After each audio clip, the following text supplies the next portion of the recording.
बिस्मिल्लाहिर्रहमानिर्रहीम। Dear student, उम्मीद आप सब खैरियत से होंगे। तो बच्चों, आज जो हम सेकंड चैप्टर का लेक्चर शुरू करेंगे, data organization and data analysis, बहुत ही इंपॉर्टेंट है। वीडियो शुरू करने से पहले आपसे रिक्वेस्ट है, आप हमारे चैनल को सब्सक्राइब करें और बेल आइकन्स को दबाएं ताकि जितनी न्यू अपडेट्स हो आप तक पहुंच सकें।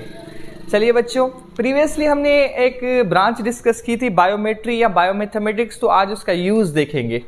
तो बच्चों, data organization and data analysis की बात करेंगे, जिसके कुछ इंपॉर्टेंट पॉइंट लिखे हुए हैं हमने।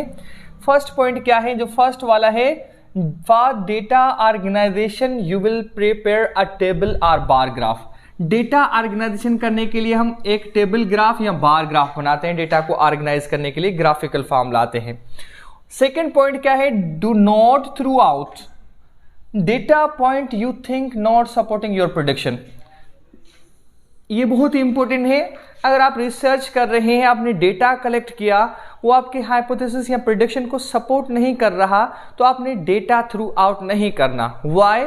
Because some incredible discoveries in the science were made because of the data look wrong. Science में कुछ इंपॉर्टेंट डिस्कवरीज हुई हैं रॉन्ग डेटा से। इस वजह से हमने जो डेटा कलेक्ट किया उससे हमें थ्रू आउट नहीं करना।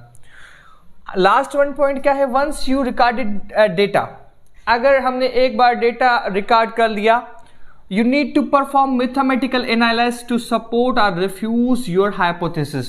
हमने उसका मैथमेटिकल एनालाइज करना है, आइदर वो हमारे हाइपोथेसिस को सपोर्ट करता है या रिफ्यूज करता है। हमें उसका क्या करना है? मैथमेटिकल एनालाइज करना है। तो बच्चों, यहाँ पे हमने दो ग्राफ बनाए हैं, एक पाई ग्राफ और दूसरा क्या है? Bar graph. इससे हमने डिजीज जो एक 2006 में जो डिजीज का बार बनाया है पाई ग्राफ में, और मलेरिया का डिजीज का बार ग्राफ बनाया है 2017 में।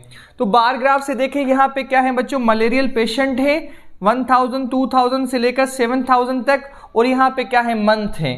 तो ये जो बार बने हुए हैं बीच में छोटे छोटे, ये शो कर रहे हैं कौन से मंथ में कितने पेशेंट थे।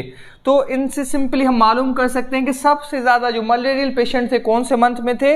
अक्टूबर में। अक्टूबर में देखिए, जो बार जा रहा है कहाँ तक जा रहा है? 6000 तक जा रहा है। तो सिंपली हम ये कह सकते हैं कि 2017 में अक्टूबर में बहुत ज़्यादा मलेरिया क्या था? फैला हुआ था एज कंपेयर अदर मंथ्स के। और सबसे कम मैं पूछूं तो मार्च में।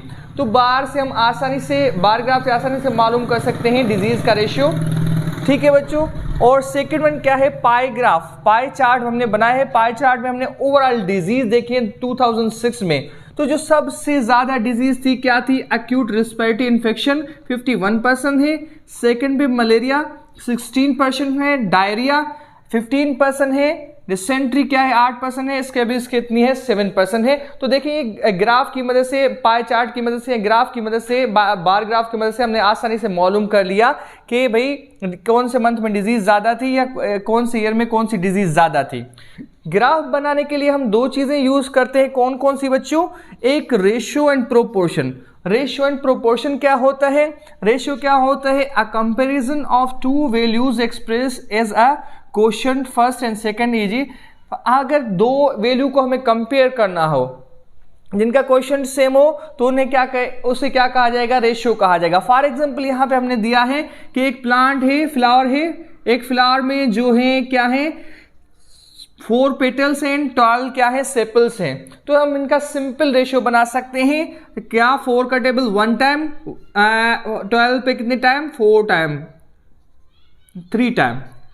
तो रेशियो कितना बन गया? 1:3 बन गया। तो रेशियो की फॉर्म में हम लिख सकते हैं इसको कि 1:3 के फॉर्म में है। एक पेटल है तो 3 सेपल्स हैं। उसके बाद बच्चों क्या है? प्रोपोर्शन। प्रोपोर्शन में क्या होता है? An equation stating that 2 ratios are equal. ऐसे क्वेश्चन जो स्टेट करे जिसमें 2 रेशियो इक्वल है। कैसे बच्चों? यहाँ पे हमने एक एग्जांपल लिखा है, 4:12 प्रोपोर्शन 1:3। ये इक्वल है। कैसे इक्वल है? जो मिडिल वाले होते हैं वो आपस में मल्टीप्लाई होते हैं, जो टर्मिनल होते हैं वो आपस में मल्टीप्लाई होते हैं, या जो एंडिंग में होते हैं वो आपस में मल्टीप्लाई होते हैं। कैसे?